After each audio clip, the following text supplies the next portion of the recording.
Good morning, everybody, and the subcommittee will come to order. And I'll start with my opening statement. I've called to order this subcommittee's first hearing on cybersecurity and critical infrastructure protection. Over the last 15 years, our federal government has wrestled with the question of how best to protect our nation's critical infrastructures from cyber attacks. Since September 11th, our infrastructure system have become even more automated and more reliant on information systems and computer networks to operate. This has allowed our system to become more efficient, but it has also opened the door to cyber threats and cyber attacks. Recent reports and news articles have highlighted how threats and risks to cybersecurity have created vulnerabilities in our nation's critical infrastructures and information systems. For example, just last week, the Department of Homeland Security sent out a bulletin about potential insider threats to utilities. That bulletin stated that outsiders have attempted to obtain information about the utilities' infrastructure to use in coordinating and conducting a cyber attack. In March 2011, the computer system of RSA were breached. RSA manufactures tokens for secure access to computer networks. Sensitive information about these tokens was stolen and later used to hack into the network of Lockheed Martin, a Department of Defense contractor. Last summer, Stuxnet attack was identified. Stuxnet targets vulnerabilities in industrial control systems such as nuclear and energy to gain access to the systems and then manipulate the control process. This kind of attack has a potential to bring down or severely interrupt the functions of an electricity or even a nuclear power plant. The issues surrounding critical infrastructure protection and security are complex. Our systems are interconnected and depend on one another to operate. A vulnerability in one critical infrastructure naturally exposes other critical infrastructures to the same threats and risk, either because they are linked together through information systems or because one infrastructure depends on another to operate. In addition, much of the country's critical infrastructures are privately owned, as much as 80 or 90%. They therefore have different operations, components, and control systems and computer networks, as well as vastly different resources available to address problems like cybersecurity and infrastructure protection. My colleagues, we must identify and protect the very systems that make our country run: energy, water, healthcare, manufacturing, and communications. Pursuant to the Homeland Security Act of 2002, DHS has led the coordination of infrastructure protection efforts with the private and public sectors and numerous federal agencies. One way DHS does this is to coordinate working groups and information sharing and analysis centers, or ISACs, in the individual critical infrastructure sectors and in cross-sectors working groups. DHS is primarily responsible for conducting threat analysis and issuing warnings about cyber threats so that other federal agencies and the owners and operators of critical infrastructure can simply protect their systems. DHS's efforts to protect our critical infrastructure have been the subject of some criticism. Since 2003, the Government Accountability Office has designated, quote, protecting the federal government's information systems and the nation's cyber critical infrastructure, quote, as a high risk, end quote, area. In particular, in a report issued last July, GAO has found that public and private sector owners and operators of critical infrastructure were not satisfied with the kind of cyber threat information they were getting from DHS. GAO has also expressed some concern that the sector-specific plans for dealing with cybersecurity need to be updated. In light of growing and more sophisticated cyber attacks, this is obviously a critical issue. As I mentioned previously, this is the subcommittee's first hearing in this Congress on critical infrastructure protection and cybersecurity. The purpose of this hearing, in particular, is to get an overview of DHS's role and responsibilities and how it coordinates with the sector-specific federal departments and agencies, many of which are subject to this committee's jurisdiction. Once we have a better understanding of DHS's role, It is my intention to call additional hearings to understand the issues that are presented in protecting the individual sectors, such as energy and information systems and communication. Many ideas have been presented about how to improve critical infrastructure protection and cybersecurity. I believe the Oversight and Investigation Subcommittee has an important role to play in examining and bringing to light what is working now and what can be done better. I should note that this subcommittee's inquiry into this matter began with a bipartisan letter to the Department of Homeland Security asking for a briefing about its efforts to protect critical infrastructure. I appreciate the support of the ranking member, Ms. DeGette, and the minority in this investigation. As members of Congress, one of our foremost responsibilities is protecting our nation's security and the safety of its citizens. With that, I yield her opening statement to the ranking member, Ms. DeGette. Thank you very much, Mr. Chairman. And like you, this is a matter of great urgency. I'm glad we're having this overview hearing, and I'm also happy to work with the majority on additional hearings into particular issues of cybersecurity. Just today in the Washington Post, it talked about a GAO report on significant breaches of classified computer networks in the Department of Defense. And while that's not in the jurisdiction of this committee, it just points out how vulnerable this country can be and why it's so important to keep our information systems safe. The chairman referred to the cyber attack on RSA, which caused compromises to Department of Energy systems that necessitated shutting down internet connectivity for several days, and breaches of Citibank data belonging to hundreds of thousands of customers. Anecdotally, at least, it seems like these breaches are becoming more and more frequent. The incidents remind us of the need for vigilance regarding efforts to prevent cybersecurity breaches and respond effectively when they occur, and the importance of congressional oversight in these areas. As the chairman mentioned, I asked him earlier this Congress to look into these issues, and I'm really glad that we're going to have a rigorous review of all of the cybersecurity issues. As the chairman mentioned, we have jurisdiction over a number of key components of our nation's critical infrastructure, including the electrical grid, drinking water system, chemical plants, healthcare system, and telecommunications activities. In the last Congress, we saw progress in this committee regarding addressing cybersecurity issues in a number of these areas. The committee developed and passed on a bipartisan basis legislation to promote security and resiliency in the electrical power grid by providing the Federal Energy Regulatory Commission new authorities and providing for Department of Energy assistance to industry to protect the grid against cyber threats and other vulnerabilities. The committee also developed and passed legislation regarding chemical and drinking water facilities to meet risk-based cybersecurity performance standards. Cybersecurity issues are complex and evolving and deserve continuing and focused attention. One major question is how to best ensure an effective public-private partnership to address cybersecurity threats. The majority of our nation's critical infrastructure is owned or operated by the private sector. While there are incentives for private sector entities to protect the security of their information networks, national security priorities may not always align with priorities and capabilities of the private sector. I know that the Department of Homeland Security witnesses before us today are helping lead the administration's efforts to foster private and public sector cooperation in promoting cybersecurity, and I look forward to hearing their insights on progress that's being made and obstacles that may still exist. Another question we have to ask is how to best ensure that the federal government is drawing on its own expertise and experience to ensure cybersecurity measures are appropriately tailored to address specific needs in different critical infrastructure sectors. I look forward to hearing from GAO about these challenges. But even with a maximally effective partnership among federal agencies, state and local governments, and the private sector in our country on cybersecurity protection, we must still address issues raised by the fact that information networks do not have national boundaries.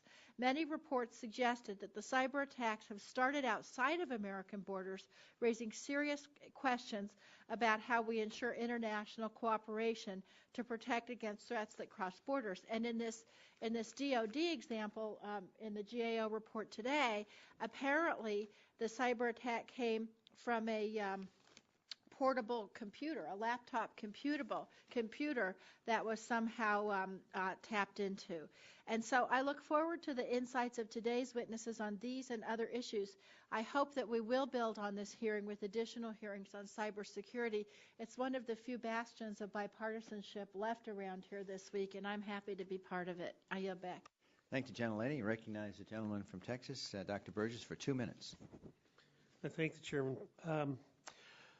To say that this committee has been working diligently for years is kind of an oxymoron, but it does seem through several terms on this subcommittee, we have indeed delved into this issue. I'm anxious that we bring this to a legislative conclusion and institute those things that will provide the protection that I think we all feel that we need.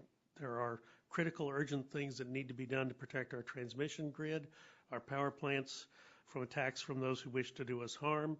The threats are real. It is time to move the legislation forward. We do have to be careful that we don't unduly shift the balance of responsibility that has been properly maintained between the government and the private sector for decades. It is important that we be careful. It's important that we be prudent in providing the federal government any additional authority. If indeed any is necessary, it must be done in a way that cannot be abused and will not result in significantly higher cost to consumers and businesses at a time when the economy is so fragile, and it must not result in the loss of any personal freedoms that people now have. The testimony we hear today will help this committee in perfecting legislation that was considered last year. I certainly look forward to working on members of both sides of the dais to ensure that the legislation is mindful of both the real threats that we face and the burdens that granting new powers to the federal government can create. Ensuring this balance can and should be done. Thank you, Mr. Chairman, for the recognition, and I'll yield back my time. The gentleman yields back, and the gentlelady from Tennessee, Ms. Blackburns, recognized for 2 minutes. Thank you, Mr. Chairman, and I want to welcome our witnesses. We appreciate that you would take the time and come over here to the Hill. We all do know and do agree that cybersecurity is an important issue, and we know that there are those who are, as we speak, waging war, if you will, on our vital infrastructure. Last month, the Wall Street Journal reported that the IMF was investigating a recent cyber attack. Not surprisingly, this attack came just 1 month after a group called Anonymous indicated its hackers would target the IMF website in response to the strict austerity measures in its financial package for Greece. Closer to home, in my state of Tennessee, resides our nation's largest public power utility, the Tennessee Valley Authority. TVA's power networks stretch across 80,000 square miles in the southeastern U.S. and provide electricity to more than 8.7 million Americans. Under Homeland Security Presidential Directive Number 7, TVA is considered a national critical infrastructure and must take great steps to protect and to safeguard its essential cyber assets. A power grid disruption or other threat on TVA operations or any other public utility in our country would cause a cascading effect impacting our economy, safety, and daily lives. In fact, this concern was reaffirmed last month as former CIA Director and current Secretary of Defense Panetta appeared before the Senate Armed Services Committee and declared that the next Pearl Harbor our nation confronts could very well be a cyber attack that cripples our power systems, the grid, our security systems, our financial systems, and our governmental systems. With all that in mind, I thank the chairman for the hearing. I thank you all for your participation as we discuss what steps DHS is taking to avoid what would be the unimaginable, a Pearl Harbor attack on our nation's vital infrastructure. And I yield back. Lady yields back and recognize Ms. Christensen from the Virgin Islands for 5 minutes. Thank you, Chairman Stearns, and thank you, Ranking Member DeGette, for holding this hearing to discuss cybersecurity risks, threats, and challenges to our nation's critical infrastructure. Many of today's battles are in cyberspace, where terrorists and hackers attack our cell phones, computer grids, and have the potential to destroy sensitive information. And in our 18 of our nation's most critical sectors. Since 9/11, we have known to expect that we would experience terrorist attacks that would be cyber attacks. As a former member of the Homeland Security Committee, I've taken part in many hearings and worked on legislation addressing this issue. As our witnesses who we welcome here today will testify, a lot has been done to create entities to coordinate and oversee efforts to address and prevent cybersecurity threats. But there are still challenges to protecting our nation's infrastructure from these threats, and we must continue to examine how we can overcome these challenges. In doing so, it's important that we pass legislation to protect our nation's electric grid. All of these long-term initiatives require a national electric grid that is reliable and secure. The electrical grid serves more than 143 million American customers, has to operate without interruption, and is a key foundation of our national security. Designing and operating an electrical system that prevents cybersecurity events from having a catastrophic impact is a challenge we must all address. And I want to add that the healthcare sector is not immune from these attacks either. So I'd like to thank DHS and GAO and commend both agencies for their efforts to address imminent cybersecurity threats. And with that, I'll yield back the balance of my time, Mr. Chairman. Gentlelady yields back, and at this time we'll move to our first panel, our witnesses. Let me address you folks. You're aware that the committee is holding an investigative hearing, and when doing so has had the practice of taking testimony under oath. Do you have any objections to taking testimony under oath? All right, no. The chair then advises you that under the rules of the House and the rules of the committee, you are entitled to be advised by counsel. Do you desire to be advised by counsel during your testimony today? All right. In that case, if you please rise and raise your right hand, I'll swear you in.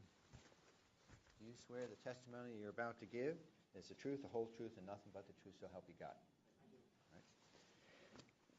You're now under oath, subject to the penalties set forth in Title 18, Section 1001 of the United States Code. We welcome the three of you and for your 5-minute summary statement. And we have Ms. Bobby Stemfree, Acting Secretary of the DHS Office of Cybersecurity and Communications. Welcome. And Mr. Sean P. McKirk, Director, National Security, Cybersecurity and Communications Integration Center in the Office of Cybersecurity and Communications at DHS. And lastly, Mr. Gregory Wilshosen,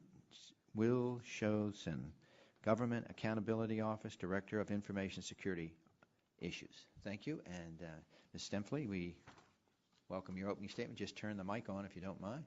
Just move it close to you so we can hear you.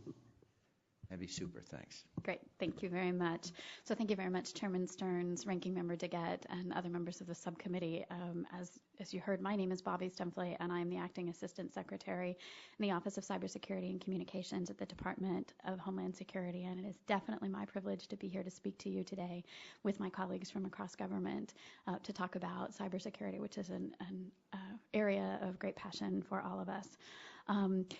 The opening comments did such a wonderful job describing the threat landscape that we operate in today. It certainly is one with increasing sophistication, increasing severity, and an environment where no one is immune, from individuals to private sector companies, and one where we see it slightly untenable, where the threat actors have to make one right choice in an environment where only a single wrong implementation in the networks that are being defended enables access. And so it is an environment where we spend a great deal of time bringing together private sector partners and others. We have identified 38,000 vulnerabilities over a period of time in critical infrastructures and provided warning notification and awareness products around those vulnerabilities to private sector individuals. It is an environment, as the chairman pointed out, of significant interdependence, both between critical infrastructure sectors, between corporations, between environments. The several examples that you provided do a wonderful job illuminating that interdependence across the board. And that means that it requires an interdependent and integrative approach in order to provide protective, preventative, and restoral and defensive measures both across government and within the private sector. It is the job of the National Protection and Programs Directorate. It is our mission responsibility to secure the federal executive civilian branch, that is the federal departments and agencies, to provide technical support to private sector individuals, owners and operators, to help them with risk assessment, with mitigation, with restoral and response activities. It is also our mission to provide general awareness to the broad public. And finally, as Mr. McGurk will discuss, to provide national coordination and response across the board. It is, as I said, not an environment where a single solution works or a single organization provides all of the answers. It is an environment where much progress has been made, and it is a team sport for us all. Cooperation between law enforcement, between intelligence agencies, between the Homeland Security, between, as I said, government and private sector, is a significant part of how we need to move forward of the successes we've had to date. Examples such as you pointed out, the compromise in RSA really helps demonstrate the progress that has been made in government. The response that we had in that defined a set of, worked across a set of responsibilities defined in the National Cybersecurity Incident Response Plan, where law enforcement has responsibility for pursuit and for investigation, where intelligence has warning responsibilities and attribution responsibilities, and where Homeland Security's responsibilities are in protection, prevention, restoral, and response. And that partnership across government is so important for us as we work through each of the events that occurs. We have, in a proactive manner, responded to 100 requests from critical infrastructure partners, largely across water, oil and gas, and power, to help identify vulnerabilities in their environments and help them improve the capabilities that they have for protection and for response. It is through that partnership that we continue to work to enhance our prevention activities, because as we said, we are in that untenable environment today. What we have also put a great deal of effort in is to increase visibility and information sharing across environments. And again, I look forward to the comments of Mr. McGurk in our Operations Center. But it's information sharing not only in operations and in response, but information sharing writ large that's important across the board. And so in conclusion, I look forward to further questions from the committee to discuss what we've done. And it again is my pleasure to be here today. Thank you, Mr. McGurk. You're welcome for your opening statement. Thank you, Chairman Stearns, Ranking Member DeGette, and distinguished members of the subcommittee. My name is Sean McGurk. I am the Director of the National Cybersecurity and Communications Integration Center, also known as the NCIC. Thank you for inviting me here today, along with my distinguished colleagues, to discuss the overall cyber risk to critical infrastructure. The Department greatly appreciates the committee's support for our essential mission and looks forward to working with the committee to establish the necessary plans and programs moving forward to address risks to the critical infrastructure. The cyber environment is not homogeneous under a single department or agency, nor under the private sector. Each of the 18 critical infrastructure and key resource sectors are completely different. Energy, water, nuclear, transportation, they all have their unique challenges and their unique environments. In fact, within a particular company, 2 plants may not have the same operating environment. We rely on this continuous availability of a vast and interconnected critical infrastructure to sustain our way of life. A successful cyber attack could potentially result in physical damage and even loss of life. We face a significant challenge moving forward: strong and rapidly expanding adversary capabilities and a lack of comprehensive threat and vulnerability awareness. Support of these efforts from our private sector partners is key to securing these critical infrastructures. The government does not have all the answers, so we must work with the private sector to establish those guidelines. There's no one-size-fits-all solution in a cyber environment. There is no cyber Maginot Line. We must leverage our expertise and our access to information along with the industry's specific needs, capabilities, and timelines. Each partner has a role and a unique capability as demonstrated by the diversity of this panel. Two-factor authentication was mentioned earlier, the RSA example. In that particular example, within a 24-hour period, the department, working along with law enforcement and with the intelligence community, responded to a request from the private industry partner to provide a mitigation, identification, and assessment team in support of their mitigation efforts. The department continuously works with our private sector partners in the financial services sector, energy sector, communications, IT, and others to prepare, prevent, respond, recover, and restore. Coordinating the national response to domestic cyber emergencies is the focus of the National Cyber Incident Response Plan and indeed the NCIC. The what and the how of a cyber attack is the focus and the intent of our mitigation activities. The who and the why usually come later. The NCIC works closely with the government and at all levels and private sector to coordinate and integrate a unified cyber response. Sponsoring security clearances for our partners enable them to participate fully in our Watch Center environment. To date, we have physical representation from the communications sector and its Information Sharing and Analysis Center, and also with companies such as AT&T, Verizon, and Sprint. The information technology sector is represented physically on the watch floor, along with the financial services sector, NERC, and representing the North American Energy Reliability Corporation, representing the energy sector, Information Sharing and Analysis Center, and most recently we've begun to coordinate and share information with the National Electric Sector Cybersecurity Organization, or NESCO. We have the virtual connections as well as physical connections with these organizations, and we share data in near real time. Additionally, we have a physical representative from the multi-state ISAC, enabling us to provide actionable intelligence to state, local, tribal, and territorial governments and their representatives. Each of these partners bring a unique perspective and a unique capability to the watch environment. Currently, within our legal authorities, we continue to engage, collaborate with our partners, and provide analysis, vulnerability, and mitigation assistance to the private sector.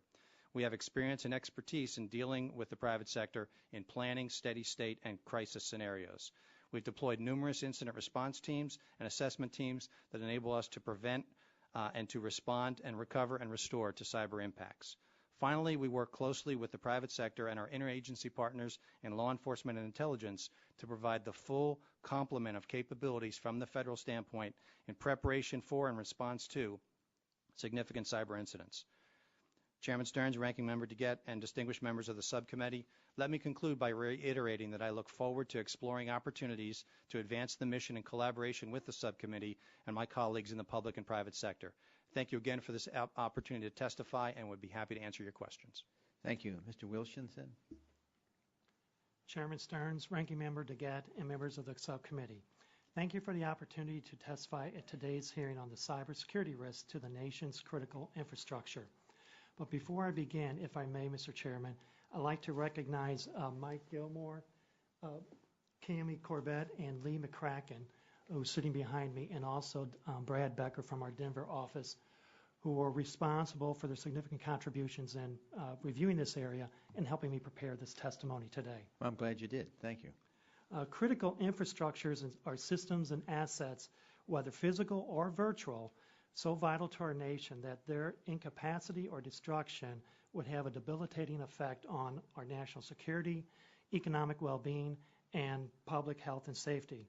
They include, among other things, banking and financial institutions, telecommunications networks, and energy production and transmission facilities, most of which are owned by the private sector. These infrastructures have become increasingly interconnected and dependent on interconnected networks and systems. And while the benefits of this interconnectivity have been enormous, they can also pose significant risks to the networks and systems, and more importantly, to the critical operations and services they support. In my testimony today, I will describe the cyber threats confronting critical infrastructures, recent actions by the federal government to identify and protect these infrastructures, and ongoing challenges to protecting them. Mr. Chairman, our nation's critical infrastructures face a proliferation of cyber threats. These threats can be intentional or unintentional. Unintentional threats can be caused by equipment failures, software upgrades, or maintenance procedures that inadvertently disrupt systems. Intentional threats include both targeted and non-targeted attacks from a variety of sources, including criminal groups, hackers, insiders, and foreign nations engaged in intelligence gathering and espionage. First, recent reports of cyber attacks and incidents involving cyber-reliant critical infrastructure underscore their risks and illustrate that they can be used to disrupt industrial control systems and operations, commit fraud, steal intellectual property and personally identifiable information, and gather intelligence for future attacks. Over the past 2 years, the federal government has taken a number of steps aimed at addressing cyber threats and better protecting critical infrastructures. For example, a cyberspace policy review identified 24 recommendations to address the organizational and policy changes needed to improve the current U.S. approach to cybersecurity. DHS updated the National Infrastructure Protection Plan in part to provide a greater focus on cyber issues and issued an interim version of the National Cyber Incident Response Plan. It also conducted Cyberstorm 3, a cyber attack simulation exercise intended to test elements of the National Response Plan. In addition, DHS, as you know, created the National Cybersecurity and Communications Integration Center, or NCIC, to coordinate national response efforts as well as work directly with other private and public sector partners. Despite these threats, more needs to be done to address a number of remaining challenges. For example, implementing the recommendations made by the President's Cybersecurity Policy Review, updating the national strategy for securing the information and communications infrastructure, strengthening the public-private partnerships for securing cyber-reliant critical infrastructures, enhancing cyber analysis and warning capabilities, and securing the modernized electricity grid. In summary, the threats to information systems are evolving and growing, and systems supporting our nation's critical infrastructures are not yet sufficiently protected to consistently thwart the threats. While actions have been taken, federal agencies, in partnership with the private sector, need to act to improve our nation's cybersecurity posture, including enhancing cyber analysis and warning capabilities and strengthening the public-private partnerships. Until these actions are taken, our nation's critical infrastructure will remain vulnerable. Mr. Chairman, this concludes my statement. I'd be happy to answer any questions from you or other members of the subcommittee. I thank the gentleman. Let me ask you a question. I have your opening statement here in which you mentioned various cybersecurity attacks. Are these primarily, they're putting software, viruses into the network? Is that primarily what it is? It could be a number of different attacks in terms of one, and to include computer intrusions in which it was able to, individuals are able to gain access through the installation of malicious software. For example, if a user inadvertently plugged in a USB port into his computer that was corrupted, it could install some malicious software which might facilitate an attack. Now, when an attack occurs, generally, what does that attack look like? They're coming in to steal information, or are they coming in to put in a replicating software that will destroy it, or is it just putting in there to observe? What is of those? It could be any. It could be any of the combinations. Any of those three combinations. Right. You know, to one in terms of either to sabotage this particular system or gain information for future attacks, perhaps, or as well depending upon their motivation. Depending upon their motivation. Mr. McGurk, what do you think? Yes, sir. I would also echo my colleague's statements that the vast array of capability that we see demonstrated with the malicious code is such that it encompasses all of those things. Mr. Chairman, you had mentioned Stuxnet earlier. That's a great example of a particular piece of malicious code that demonstrated very unique capabilities. It not only exploited what we call zero-day vulnerabilities, which are vulnerabilities that are not known in the public environment, but also it used advanced communications capability. It did advanced reconnaissance, so it was gathering information. And subsequently, it left behind that malicious code that was able to have a physical impact. Now, are we in the United States, we have jurisdiction over energy, water, information technology, communication, and nuclear plants. Are we vulnerable to Stuxnet, in your opinion? So, sir, because of the ubiquitous nature of information technology in the critical infrastructure, The exploitation may occur in one sector and it could actually migrate into another sector. So yes or no? Do you think we're vulnerable? I would say the vulnerabilities exist and the exploitation and the capability to exploit those vulnerabilities exist. Okay, so the big question is, the American people want to know, what has the United States government done about that to make sure we don't have that attacked? Much of the department's focus over the past several years has been on mitigating the vulnerabilities associated with those critical infrastructure systems.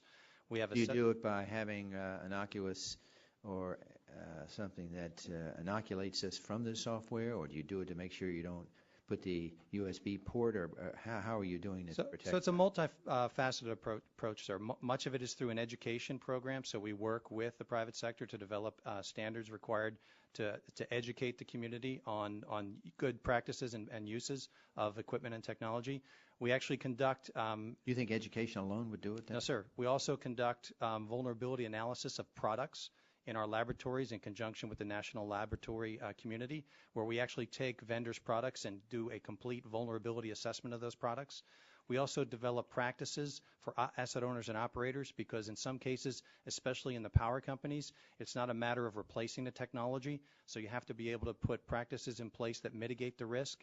And they're also working with the security communities to actually provide an enclaving capability so that we can secure the environments around which they operate. So by taking this multifaceted approach, we can identify not necessarily the threat actors and focus on the threats, which are coming from many areas, but the vulnerabilities themselves and mitigating the risks associated with those vulnerabilities. Yeah, let me ask you a question. But with this Stuxnet, what have we done to protect those specific vulnerabilities in Siemens' product? In other words, has DHS issued a guidance on this? Yes, sir. The department, when we started analyzing Stuxnet back in July of last year, we identified the capabilities of the particular piece of malcode. We understood its capabilities, and subsequently we put mitigation plans in place, working with the specific sectors to identify the mitigation strategies associated with that. But since that particular piece of malcode was looking for a very unique combination of hardware and software, it was easy to identify what the mitigation strategies would be. Okay. Ms. Stempfli, just last Friday, the head of U.S. CERT resigned.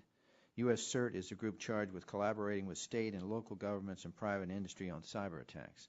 There have been a number of recent attacks on government systems, the Senate, FBI, CIA, and even the Gmail hacking aimed at top government officials. Have all of these recent attacks caused any change of direction or change in operation in U.S. CERT? No, sir. The U.S. CERT set of responsibilities stays the same, and as we commented in the opening statements and your opening statements as well, this is a very sophisticated environment and it is constantly evolving. And as a part of that evolution, we understand that we have to have a bench and a mechanism for growth of individuals as we go forward. And so Randy's departure was a decision that he made, and we have a continued direction and focus in prevention, preparedness, and restore responsibilities across the board. What were the vulnerabilities that allowed these systems to be infiltrated, and do these same kind of vulnerabilities exist in the private sector and on control systems? I'm sorry, sir, could you repeat the question?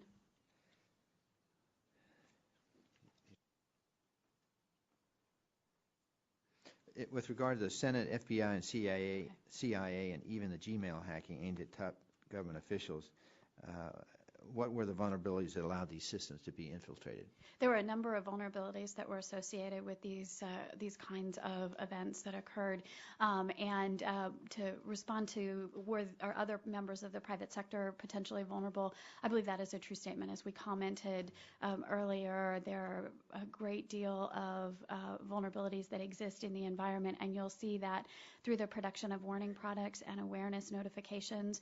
We provide mitigations and indicators for private sector owners and operators to put in place in their infrastructure. It is a shared responsibility between us and the private sector in order to implement the restorative and preventative measures. Thank you. My time has expired. Gentlelady from Colorado. Thank you very much, Mr. Chairman. I want to go a little bit more in depth into some of the issues that we face trying to work on interoperability between our governmental agencies and privately owned endeavors. In particular, with our communications infrastructure, which is, of course, an essential part of our critical infrastructure. One of the things I'm concerned about, 90% of our communications networks are privately owned by commercial carriers. So traditionally, the FCC has worked with commercial carriers to ensure the reliability of the communications networks, and under current FCC rules, carriers have to report regarding outages on legacy telecommunications system. Now, the FCC in turn uses this data to help industry standards groups to improve on the best practices.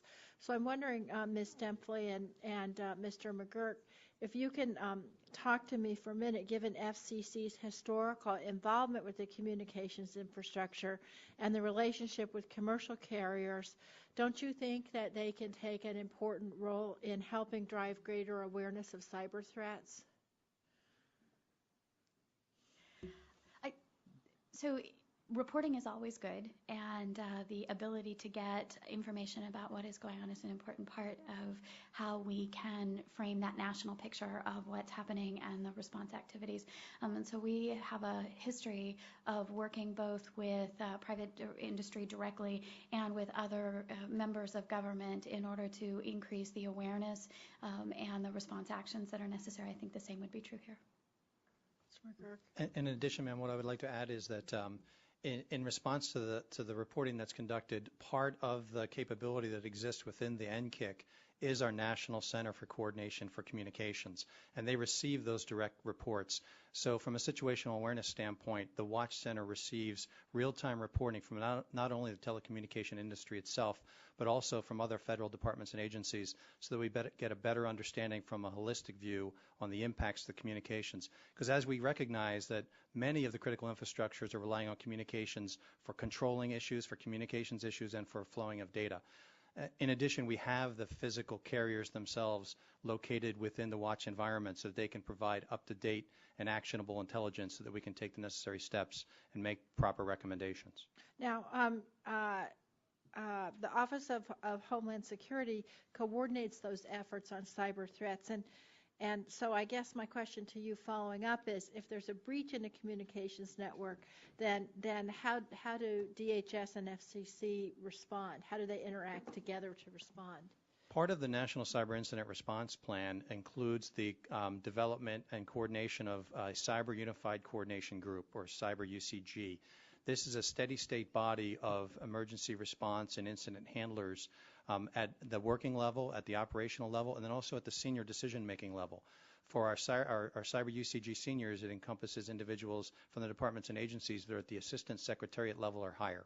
So these are the actual decision makers in the federal government.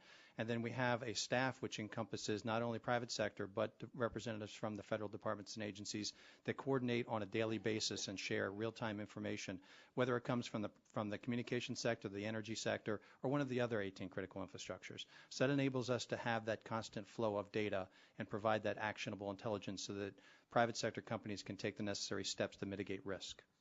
Okay.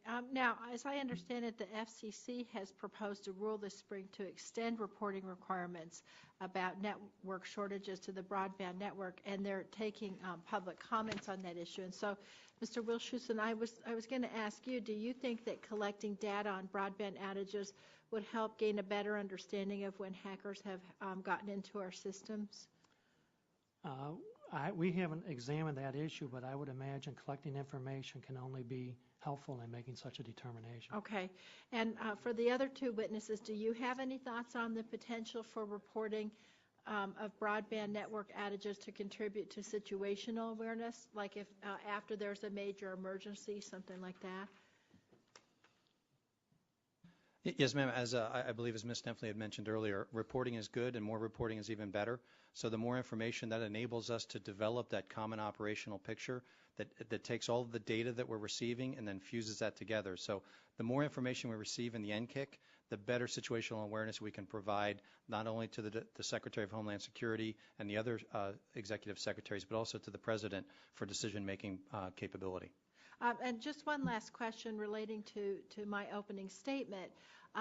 about our communications networks is there's a lot of issues around supply chains for equipment and components that have been manufactured abroad for use in the U.S. So I'm wondering if these two witnesses on the end, Ms. Stempfle and Mr. McGurk, can talk about this publicly.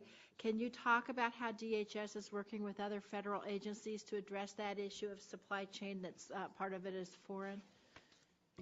So as you pointed out, the telecommunications supply chain activities are an interagency response within the federal government, and we'd be more than happy to bring an interagency body back to discuss that in detail. Thank you. Thank you very much, Mr. Chairman. Thank the gentlelady. Gentleman from Texas, Dr. Burgess, recognized for 5 minutes. Thank you, Mr. Chairman. Now, if I understand things correctly, there is an authority that exists within the executive branch to take some control of transmission grid operations in the event of a national emergency. Is that correct? Yeah, either of our DHS witnesses. Yes, sir. The Secretary for the Department of Energy has that authority. And is it necessary to place any limits on that authority? Sir, I have the luxury of being a simple sailor and an operator, and I don't normally identify or make recommendations on policy or operational requirements. I can say that within the guidelines that we currently have and the authorities that we currently have, we're able to execute our mission both efficiently and effectively. So I'll leave that to other members of the department to comment as far as additional requirements. Ms. Stempfle, do you have any thoughts on that? Respectfully, sir, I believe it would be most appropriate for DHS not to comment on the legal authorities of another department. Well, let me ask you this. Should such an authority be necessary? Should such an occurrence happen that the authority was necessary? How long would you expect that presidential emergency authority to be exercised over a continuous time period? Regrettably, sir, I'm not in a position to answer that question. Well, let me ask you this. It seems like, and I think it was referenced by either the chairman or the ranking member in their opening statements, that we're hearing more and more about this. Does just reflect the situational awareness that these types of threats and these types of attacks can occur, or is in fact this a real phenomenon where the rapidity with which these attacks are coming is increasing? So I believe it's all of those things, sir. There is certainly more awareness within the community of the importance of cybersecurity and of the overall activity that is increasing both the detection actions that are occurring and the reporting actions that exist. Based on that awareness, then what we're seeing is that increase across the board. We're also, as we all indicated in our opening statement, seeing an increase in sophistication of the attacks as they occurred as well. So I believe it is a phenomenon of all things, sir. Mr. McCurk, do you have any thoughts on that?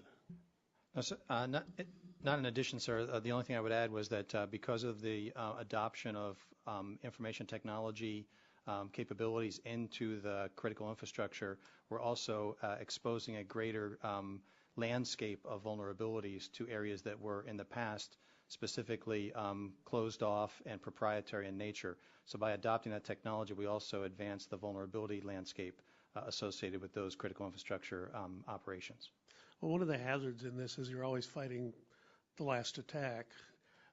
What sort of forward-looking policies or procedures is being implemented by DHS?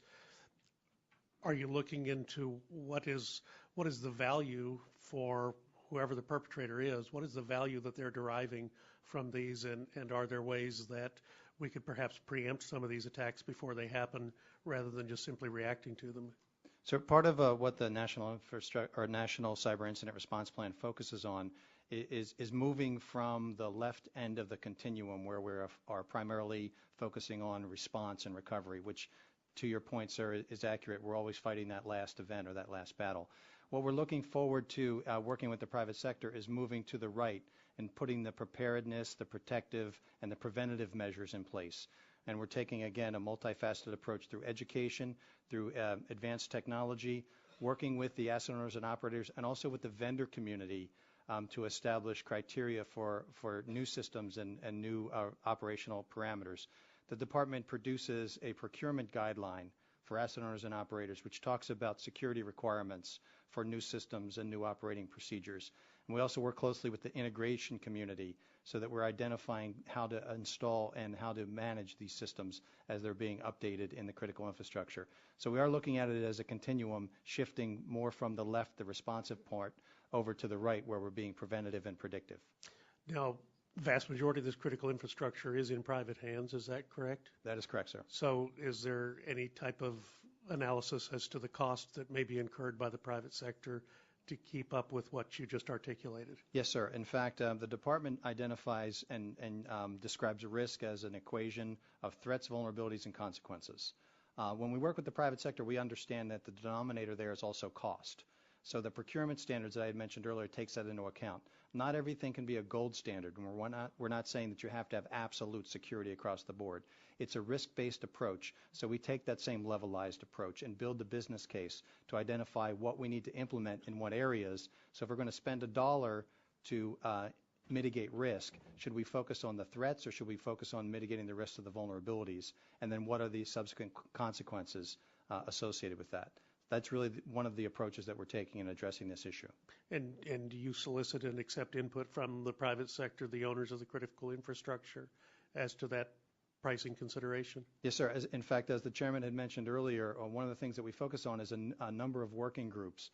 And in the industrial control systems area, we actually sponsor a joint public-private working group, the Industrial Control Systems Joint Working Group, ICS-JWG, which looks at not only mitigating risks, but also product development, implementation, education, and a whole host of issues. And that is a complete joint environment with both public and private members represented.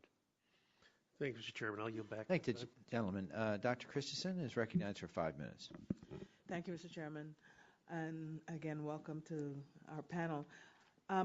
Under Homeland Security Presidential Directive 7, healthcare and public health are identified as critical infrastructure sectors. And of course, the healthcare sector plays a significant role in response and recovery in the event of a disaster. So I'd like to talk with all of our witnesses about the efforts to protect this sector against cyber threats. Beginning with Ms. Demphley and Mr. McGurk. What do you see as the major challenges to ensuring cybersecurity in the healthcare sector? Ma'am, I will begin with some of the kinds of policy challenges we've been working through in the federal government associated with this. And so, for example, we are working to deploy technological solutions that enable detection and prevention measures in place. Those technological solutions oftentimes require a very detailed analysis of the kinds of privacy and protection requirements that need to be put in place that we all feel so strongly about as well. And we need to work through some of those key policy nexuses between the two so that we can we can provide that kind of support and prevention support while still being very true to the protection measures that we feel so strongly about in terms of privacy in other areas. Those kinds of infrastructure systems are very important to us, and we agree with that. Once we get past the policy questions, then it's a matter of how we employ those both solutions, best practices across the board, and handle the equally important integrative systems that exist in healthcare and have that nexus between IT and embedded systems as well. Any other? Yes, ma'am. I would also mention that one of the department's focus is also on not just the protecting the information in accordance with a number of regulations and requirements, but also the equipment itself. When we look at the vulnerabilities associated with the other sectors, the healthcare industry also has an equal number of vulnerabilities associated with embedded medical devices or with advanced technology that could potentially be exploited because of the inherent communications capability of those devices. So again, the department is taking not just a data in motion, data at rest approach, but a holistic approach to the healthcare industry, working with the private sector, working with the manufacturers of these pieces of equipment, and also with the necessarily federal departments and agencies so that we understand the risks associated with the healthcare industry and provide actionable steps that will better improve not only the quality of service, but the quality of life. Thank you. And those focus assessments are great. I'm assuming you're working with Department of Health and Human Services on, as well as with the private sector. And With any of the particular sectors, ma'am, we work very strongly with the sector-specific agency and Health and Human Services specifically in this situation. In fact, ma'am, we have the National Health Information Sharing and Analysis Center coming to visit and tour the NKIC tomorrow in part of our development process to get them physically located on board. So they will be actually visiting us tomorrow so that we can identify those connections. Great, great. Mr. Wilshusen, I'm also interested in hearing more about GAO's work on cybersecurity issues that affect health and public health. As providers use more computer-based mechanisms and programs to help them treat patients, and I guess this sort of follows up on what you were saying, Mr. McGurk. You agree that it poses additional risk that the personal health information could be released to the public? Certainly. In fact, we have a couple of engagements that we have ongoing or will start soon. One was mandated by the HITECH Act, in which GAO is responsible for reviewing the security and privacy protections over information that's transferred and exchanged through the electronic prescription system or e-prescribing. We'll anticipate starting that engagement in September with the report release date on September 2012. In addition, we have another engagement that we're currently working on to look at the security controls and risks associated with embedded or implantable medical devices, such as insulin pumps, pacemakers, and that can be accessed through wireless technologies and may have chips in place. So we're also examining the reported security risk associated with that, as well as FDA's pre-market and post-market review processes to address those particular risks. Well, thank you. My time is running out. I appreciate the information because the ever-increasing use of technology in our healthcare system obviously holds a lot of promise and many benefits, but it also as we increase our reliance on technology, there's also, as you've pointed out very clearly, the opportunity to hack in and interfere with that. So thank you, Mr. Chairman. I thank the gentlelady from Tennessee, Ms. Blackburn. Recognized for 5 minutes. Thank you, Mr. Chairman. Ms. Stempley, I wanted to come with you. I was just meeting with one of my airports, and I wanted to know, TSA, what does the DHS and TSA do with the body images that they collect from the scanners at the airports? How long are they stored? And do you protect these images? Do you share them with any other agency? And what would you do? What action would you take in case you had a breach? Ma'am, the Office of Cybersecurity and Communications is responsible for setting standards that the federal government has to comply with, to include TSA. I am not familiar with their specific... Would you get back to me on that? I certainly would.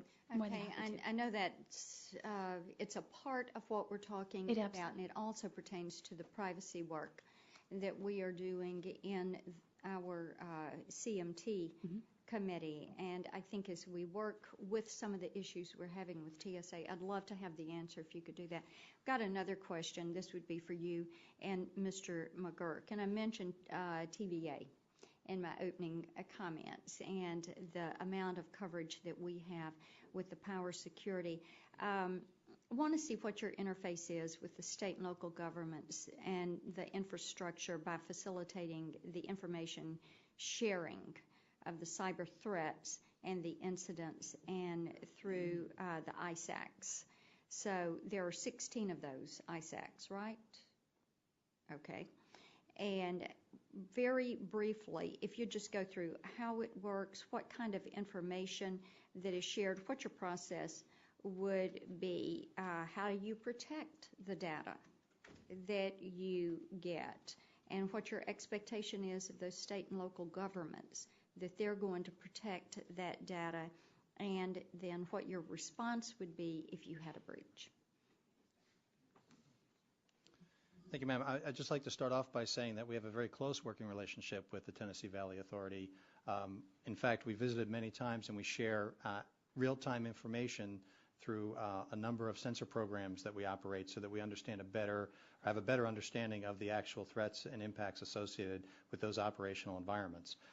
What we do and how we share that information from the standpoint at the national level is much of the data that is voluntarily submitted to the NKIC comes from either the ISACs themselves, the Information Sharing and Analysis Centers, including the multi-state, or it comes from the private sector companies themselves.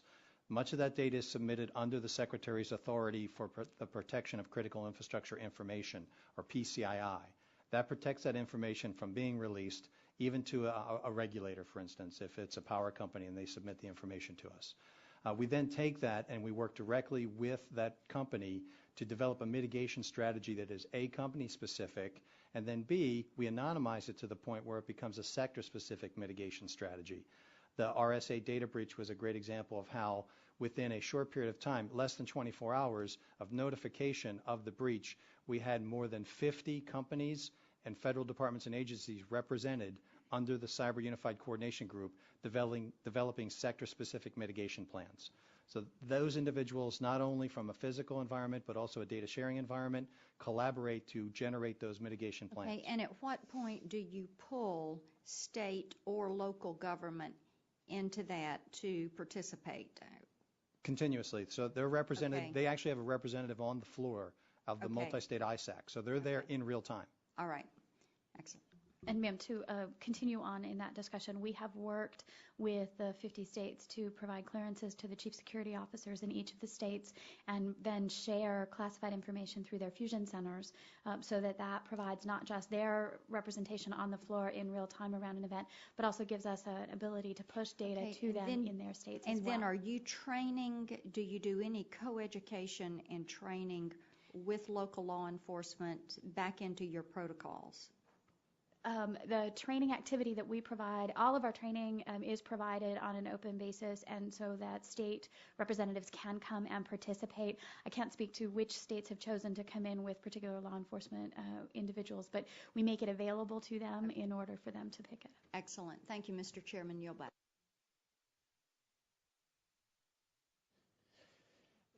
Gentleman's finished. Gentlelady from Florida, Ms. Castor, is recognized for 5 minutes. Thank you, Mr. Chairman. Thank you to the witnesses for your insight today.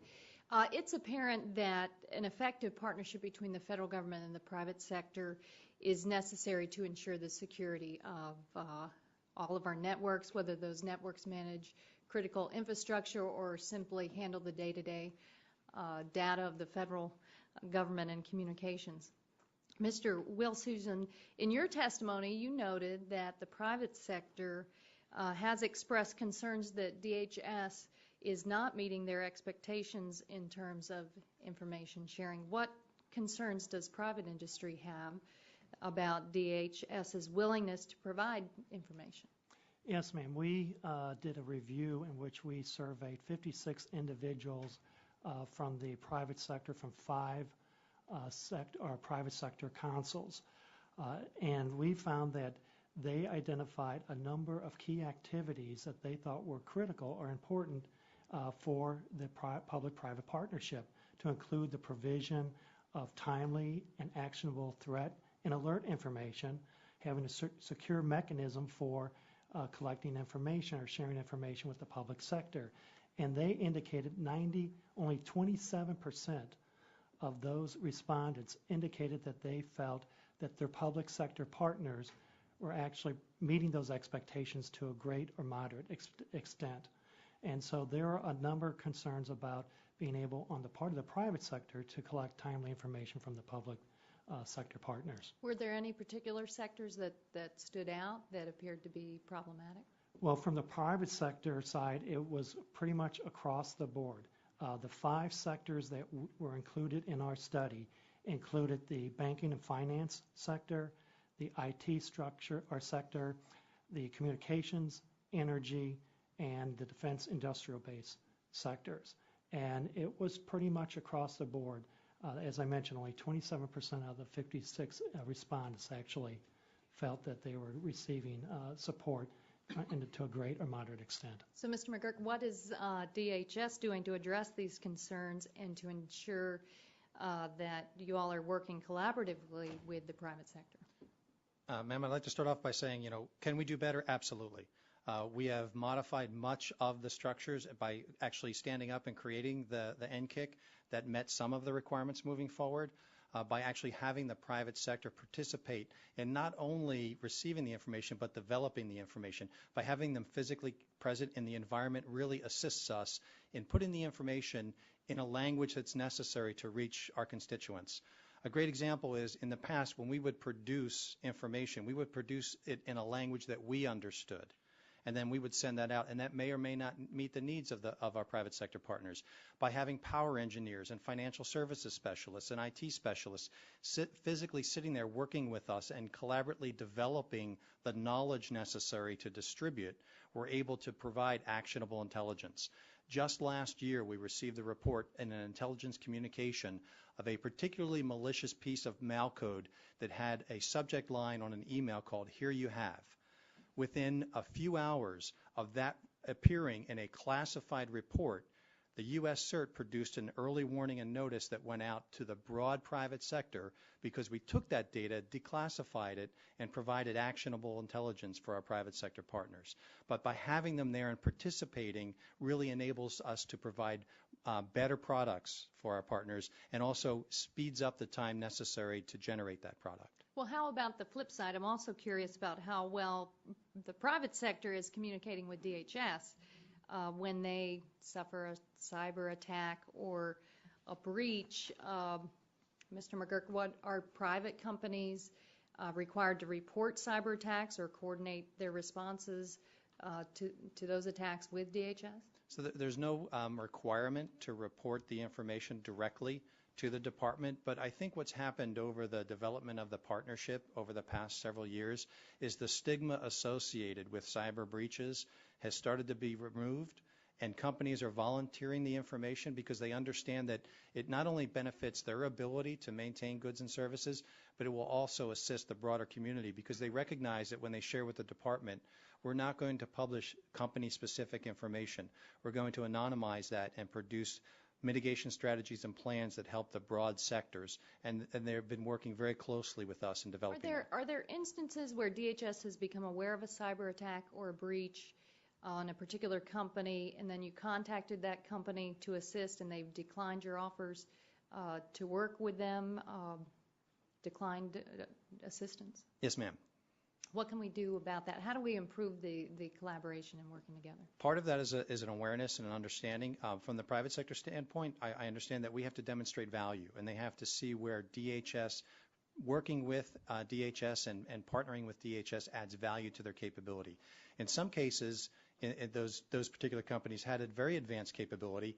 We gave them the early warning notice that they needed to take the necessary steps to protect their networks. So subsequently, additional response from DHS wasn't required.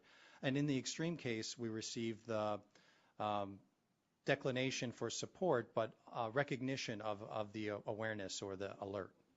Thank you very much. Thank you, ma'am. Gentleman from Virginia is recognized for 5 minutes. Mr. Griffith.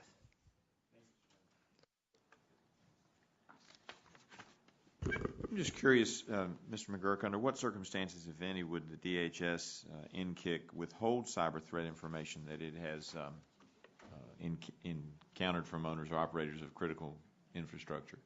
Sir, we do not withhold threat information, but subsequently we don't develop threat information. Under the authorities of the department, we focus primarily on mitigation of risk, and that's where we focus our activities. Threat information is really developed by the intelligence community, and we rely on that partnership with the intelligence community to identify threat actors. All right. Do you have any indication that they may be sometimes withholding information? No, sir. In many cases, what is germane to mitigation is not necessarily associated with the actor. It's the activity. So it's the exploitation of the vulnerability which is necessary to share to protect the networks, not who's actually doing it. Mr. Wilhusen, GAO reported in October of 2010 that only 2 of 24 recommendations by the President's Cybersecurity Policy Review had been implemented, and the rest had only been partially implemented. What can you tell us about whether any additional progress has been made?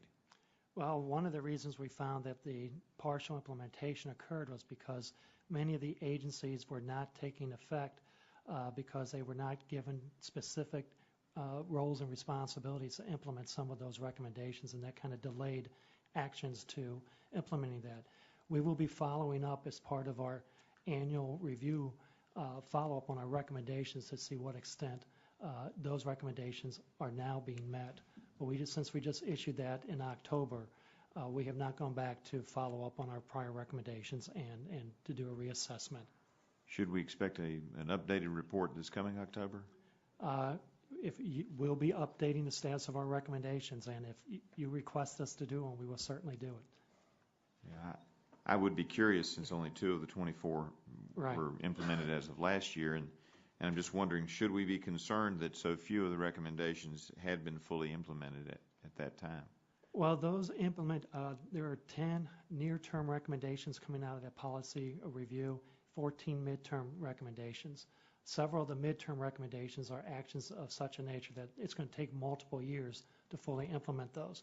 But the near-term recommendations are very important and key and should be implemented as soon as possible. All right. I thank you. Yield back my time. Gentleman yields back. Yes. Would you yield to me for a follow-up question? I yield for follow-up. Let me just, Dr. Christensen asked some very good questions on the healthcare aspects of the critical infrastructure.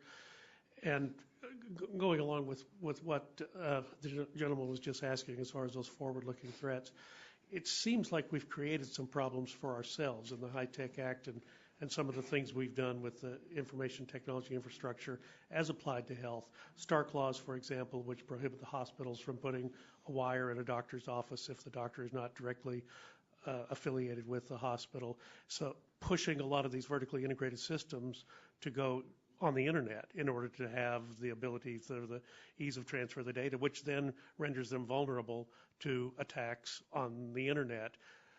Have you looked at that, whether perhaps there is something that could be done on the policy side to lessen the impact of the vulnerability if we were to make some changes on the regulatory side, a closed loop, if you would, between a hospital and a group of doctors, even though they are not all part of the same business model, might be one way to do that.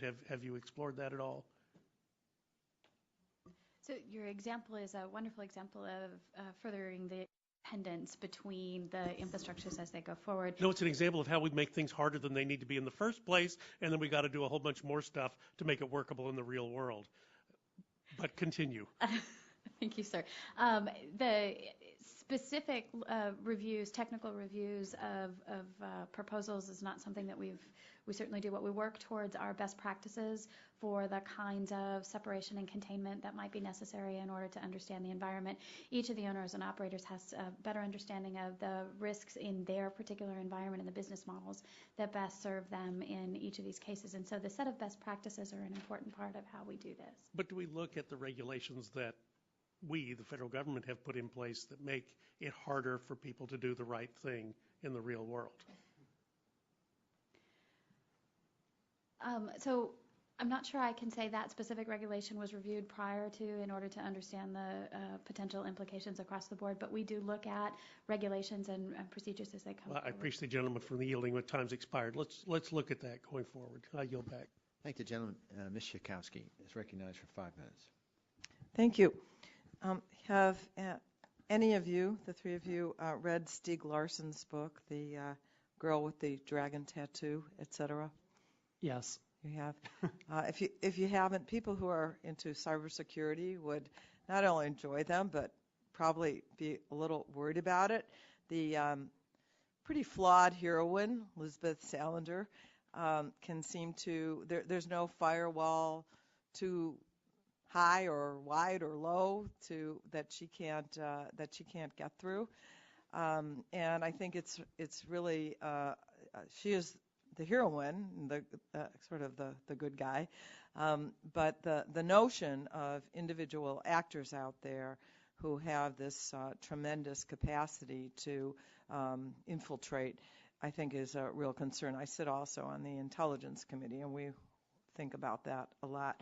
So here's what I wanted to ask. Do we employ sort of old school kinds of techniques like redundancy to make sure? I remember sitting in a hotel room and watching a rolling blackout in Ohio a number of years ago, which turned out to be a failure of the grid and not some sort of attack. This was post 9/11, but felt like it might have been.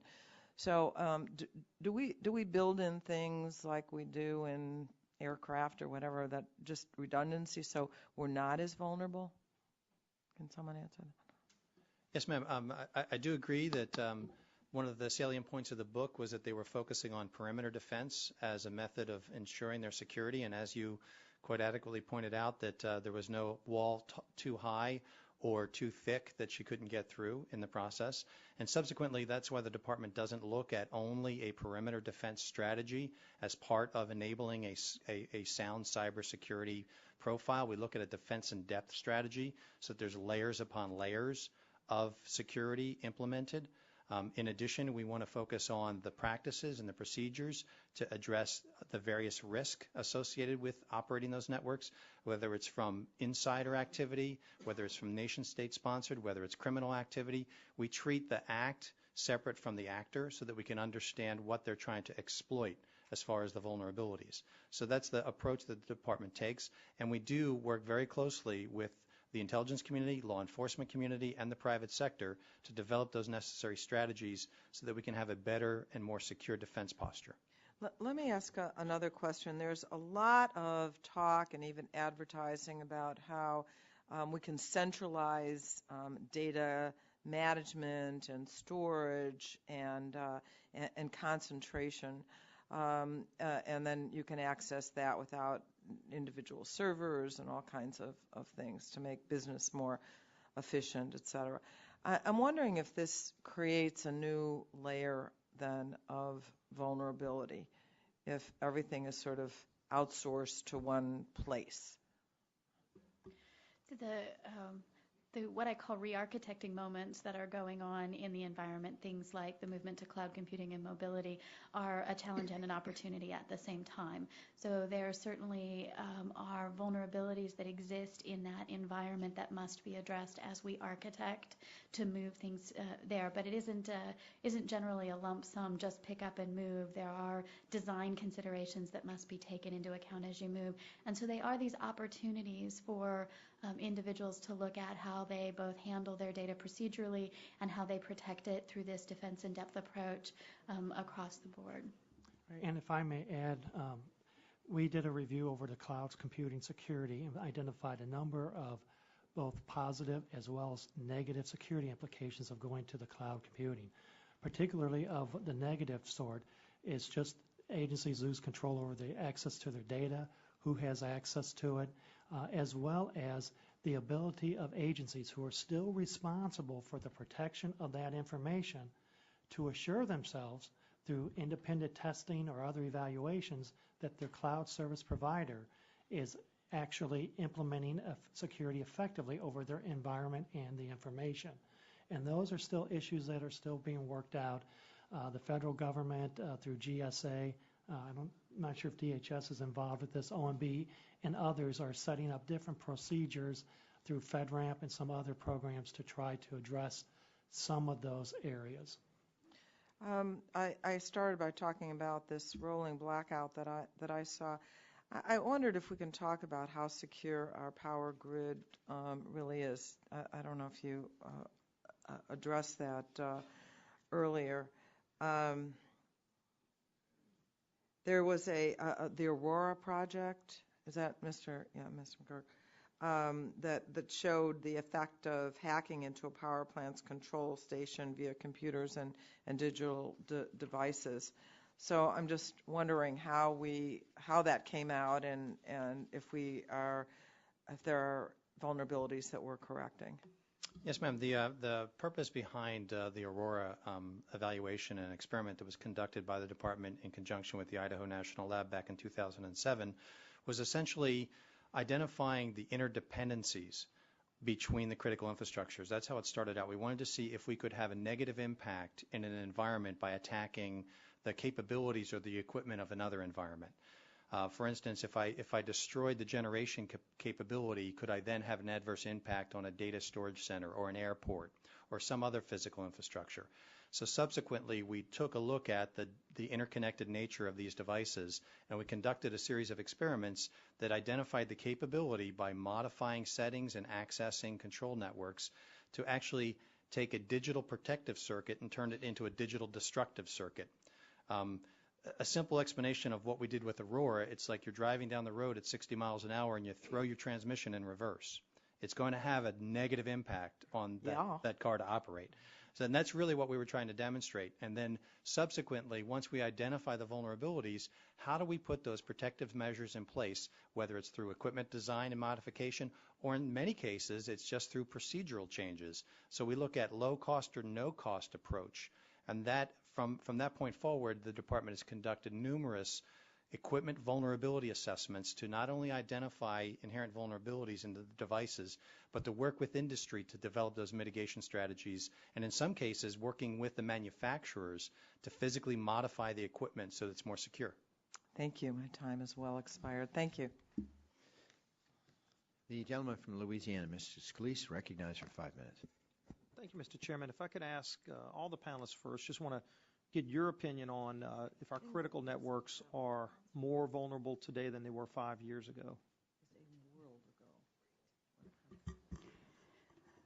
So my opinion is they're not necessarily more vulnerable than they were 5 years ago. A great deal has happened over the last 5 years in terms of coordination, collaboration across the board. What I believe is that we are much more aware now than we were 5 years ago, both of the role that they play in the environment. We are certainly more dependent on cybersecurity solutions and interdependent today, more aware of that, and there is a higher sophistication in the threat that exists today than did some time ago. Mr. McGurk? Thank you, sir. I would also agree that I believe that it's been an evolutionary period. Perhaps in the past we were focusing more on information assurance as a method of achieving cybersecurity, but since then we've recognized that since the physical and the virtual are all interconnected, we're taking a more direct approach towards cybersecurity. So there may be more reporting, but there's more awareness as well. And I would also say that the threats to cyber critical infrastructures are increasing. They're evolving and growing and becoming more sophisticated. So those two raise the overall risk to those infrastructures. Our reviews have shown that when we have evaluated the security over specific systems, that they are vulnerable and that numerous vulnerabilities exist because appropriate information security controls, which are well known, have not been implemented on a consistent basis throughout. So while there's greater awareness, there's also a greater threat, I believe, and also the vulnerabilities still remain. All right, thanks. Mr. Wilshausen, in your testimony, the GAO, and you list in here some GAO recommendations to enhance the protection of cyber-reliant critical infrastructure. Regarding these recommendations that you laid out, do you see that other agencies are looking at these or open to these, and specifically with the members of DHS that are here, and I'd like to get their take too, but what has been the reaction you've seen from the GAO report of these specific recommendations? Well, for most of our reports in this area, we have received largely concurrences with their recommendations, particularly from DHS. They have taken a number of actions to implement our recommendations, and we will be following up with them to assure that they're effectively implemented over time. In some cases, even when DHS non-concurred for the purposes of our report with the recommendation, they ultimately reversed themselves and decided to implement the recommendation. So I think there's awareness and action and concurrence on the most part of the agencies to implement our recommendations. I'll ask the same, Mr. McGurk and Ms. Stempley, just both those recommendations, but also other tools that you think should be available. I would like to add that in addition to the recommendations from GAO, and we do evaluate them not only from a technical standpoint, but also from an implementation standpoint, and that's part of the challenge that we identified. In the critical infrastructure, the networks are so, in some cases, unique that you can't apply a particular standard or requirement that is identified by a recommendation and actually have an you may actually cause an interoperability challenge. So we do look at that from a technical standpoint, and then we work with other standard setting bodies such as NIST to identify those best practices and those requirements, and then work with the private sector to ensure that we can actually implement that without causing an adverse impact or additional cost. Ms. Stempfli? So we agree that the recommendations in the GAO report are ones that we focus a great deal of attention on and recognize that cyber is one of the high-risk items that GAO executes. We have a regular interaction with them around this particular activity, particularly given the consequences. We talked a great deal about consequences of malicious activity in this particular environment. We watch very closely that, and as we work through issues both in terms of owners and operators, execution and implementation of practices in their environment, and come out as we're requested to come out and provide voluntary review of information and infrastructures and the owner-operator sides, we're also able to identify how they're doing in terms of implementation and get information about what is generally accepted practice across the board. Real quickly, one final question before my time runs out. The Department of Defense's Director of Intelligence and Counterintelligence has talked about supply chain integrity, and they suggest that some equipment that we buy, hardware that we buy, could be corrupted, both hardware and software. And there's some things that they're looking at in that regard. And I wanted to get your take from Homeland Security. If GAO wants to chime in, is that something that y'all have looked at as well? Have you seen any problems there? So I believe I made an offer earlier to bring back an interagency review around supply chain. We appreciate that it is important for us to look across the entire life cycle of both equipment and of software development as well, so that we can make sure that we have good practices in each of the steps of the life cycle.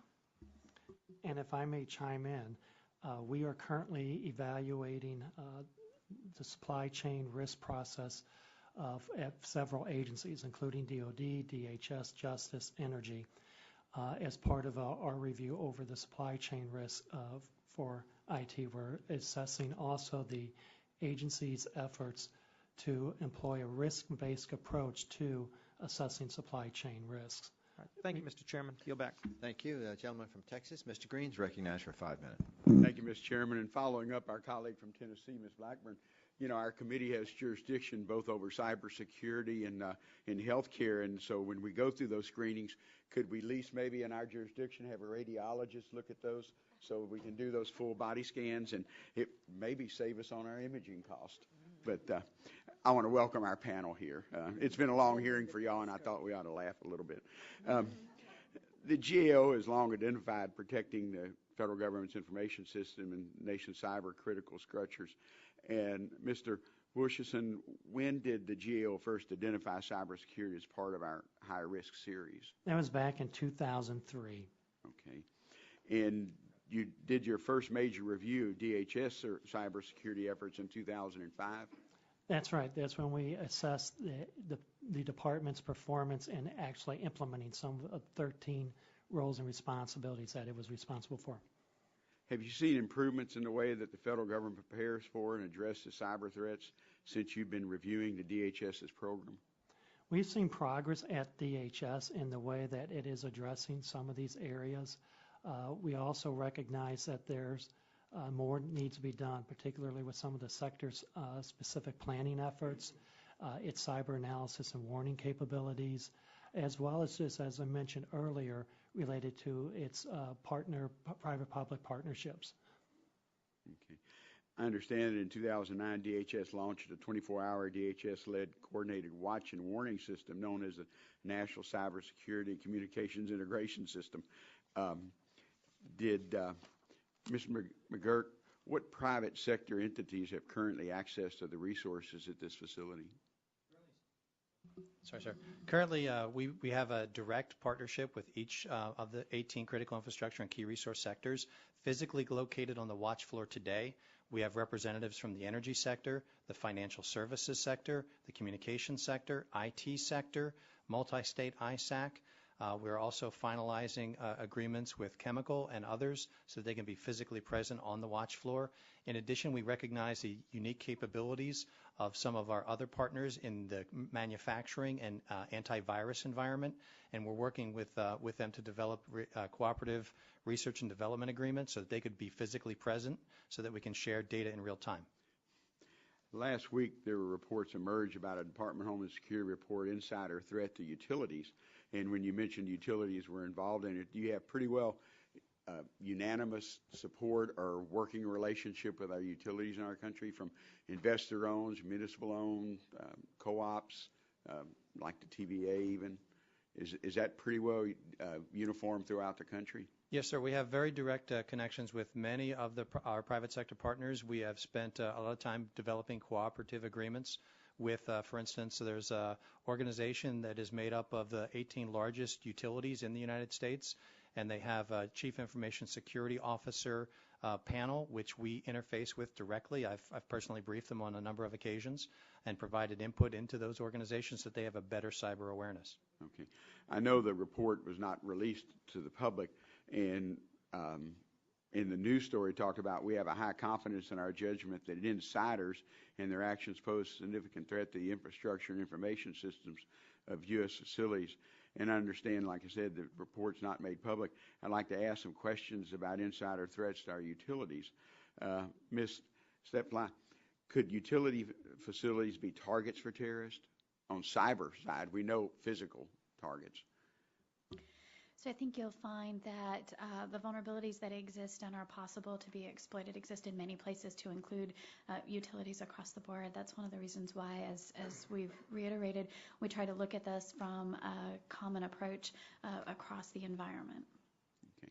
In our area in Texas and Houston, we have mostly investor-owned utilities, our service provider, CenterPoint, and I know they doing some really great things, but do they have access? Does access to these sensitive facilities, mostly owned by the private companies, need to be closer guarded and carefully monitored to protect these threats?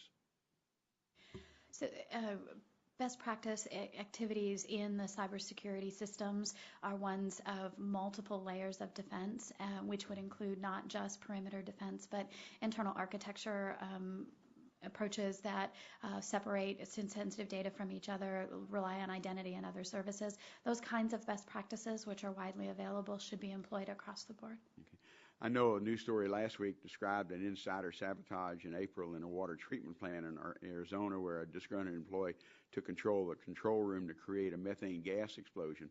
What is DHS doing to ensure that these type of insider sabotage, again, whether they're just a one person or a plan, what is DHS doing to try and limit some of these insider cyber sabotage? As we have identified, we continue to provide the kinds of warning products, indicators of activities that might be necessary, and the kinds of best practice guides for owners and operators to employ. In your example, it would be up to that particular owner and operator to employ those practices. And, Mr. Chairman, I would just like to ask one last thing. And do you get pretty good cooperation throughout the country with the utilities? Yes, sir, absolutely. We get a very, very close working relationship with the utilities. Okay. Thank you, Mr. Chairman. Thanks, gentlemen. We'll quickly go for a second round. We don't have votes, and so I welcome my colleagues if they wish to have a second round. I'd like to return to the stuck-neck issue, if I don't mind, Mr. McKirk. If you can, just answer yes or no. Do you know how many operators in the industrial controls infrastructure actually implemented DHS's guidance on stuck-net? No, sir. Okay. How many U.S. companies use a type of Siemens industrial controlled products that were the target of stuck-net attacks? A total number of companies? It's very difficult to quantify, sir, because we don't have visibility into all of their networks, but there were approximately 300 companies that had some combination of hardware and software. So 300 U.S. companies? Yes, sir. Approximately. Okay, good. Do you believe that if the U.S. companies implemented the DHS guidance on stuck-net, they will be able to fend off a future attack from this software? Yes, sir, from this particular piece of malcode. In addition to this software, we have heard that there have been other vulnerabilities identified in industrial control systems, including a Beresford vulnerability or exploit. Does that ring a bell? Yes, sir. Given that Stuxnet's impact and the other vulnerabilities that exist, are you comfortable that our country's industrial control systems are secure from cyber attacks? I think it's an evolving threat, sir, so we have to continue to move forward and not focus on the previous attacks. Wasn't the Beresford attack developed by one researcher in about 2.5 months? Is that our background? And what does that say about the safety of our system if someone could work with his laptop computer in 2.5 months, develop something that's vulnerable, and be used? Would you care to comment? Yes, sir. What that really highlights is the fact that it's not necessarily attributed to the actor itself, but it's the action and the vulnerabilities that we need to focus on. Because as you had mentioned in your opening statement, and again when focusing on Stuxnet, it's not the capability of the actor that necessarily brings about the consequence. It's the actual vulnerability associated that's being exploited. And that's really where the department is focusing much of its efforts. Okay, and you say, what step has DHS taken to prepare and defend against a Beresford type of attack to an industrial control system? And has this guidance or other direction been issued to the industry, the private sector? And I'll ask you later. Go ahead, Mr. McKirk. Sir, the department has produced a number of specific actions and guidance associated with various types of cyber risk and cyber threats. But again, not focusing on the actor or the activity, but focusing on the vulnerability and the necessary methods to secure the networks. We actually will not only address that issue, but maybe the next generation issue that could occur. Do you actually talk to these U.S. companies to see how they're implementing and doing this? Yes, sir. In many cases, we're invited to actually do an on-site assessment associated with the vulnerabilities to see how they implement the mitigation plans. Well, just approximately, how many do you think you've assessed? We have assessed approximately, this past year we did 53. The year before we did about 40. These are voluntary assessments. The year prior to that, another 30. So we've done over 100 assessments, voluntary assessments, and incident response activities over the past 3 years. Now, was that oriented toward the Stuxnet, or was it also involved with the Beresford? It's involved with all types of vulnerabilities, not just those two particular instances. Mr. Wilshithan, do you mind commenting? Well, in our reviews, we often also focus on the vulnerabilities of systems because that's what the agencies or the operators can control. They can't always control the threats that come their way, but they can control how well they protect their systems and protect against known vulnerabilities. And so that's one thing that we often look at. And at the systems that we examine at a detailed level, we typically find that they are vulnerable. Ms. Stempfli, you had indicated in a question, 5 years ago, are we more vulnerable today than we were 5 years ago? And you seemed to indicate you didn't think so. And I guess the question is, based upon what I've just given you some examples, and how a man in just 2.5 months can come up with something that can make our systems vulnerable, I guess a question for each panel. Can you explain how the cyber threats you're seeing now are different from 2 or 3 or 5 years ago? And I'll start with you, Mr. Stempfli.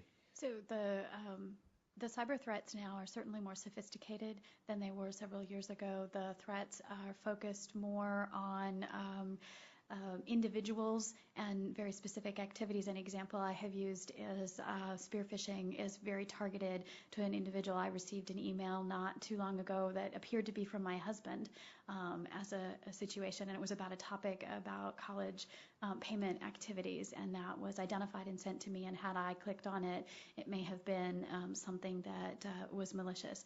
That's an example of increased sophistication and increased focus that exists. The number of vulnerabilities that have existed and the kind of model that you presented where a researcher identified a vulnerability and something that is already in existence, that vulnerability had been there from the beginning. It was just recently identified. And so the specific vulnerabilities have not increased in that scenario. We're just more aware of it now and more able to respond. Our protective measures and protective guidance are about building these infrastructures in a way that reduces the exposure of those vulnerabilities and makes it less likely for threat actors to be able to be successful. And Mr. McKirk? Yes, sir. I would also agree that it's a matter of awareness and understanding the interconnected natures of the. So you of the don't see that infrastructure. cybersecurity is increasing in the last 5 years? Do I see cybersecurity risk? Threats increasing. Yes, sir, as a result of exploiting those vulnerabilities because of the sophistication and also the targeted nature. In the past, we were talking about just basic data exfiltration from a very broad audience. Now we're seeing, in the RSA example that was mentioned earlier, very specific targeted attacks against these aggregation centers. And I agree, and I think you'll continue to see more blended types of attacks that exploit a number of different vulnerabilities in order to gain access to its target. So you would agree that the cyber threats are more now than they were 5 years ago? And more sophisticated. Let me just close by this question. I'm not quite clear myself what this Beresford software does or did. Can you describe, Mr. McCurt, what it does? Do you know anything about it? Sir, I don't have those specific details of the analysis in front of me today, sir, so I couldn't really comment on that. Anybody? No? Okay. All right, my time's expired. The gentlelady from Colorado. Thank you very much, Mr. Chairman. First of all, I'd like to ask unanimous consent to put Mr. Waxman's opening statement in the record. By unanimous consent, so ordered. Thank you. This is the perfect segue, actually, to just one question I had of clarification.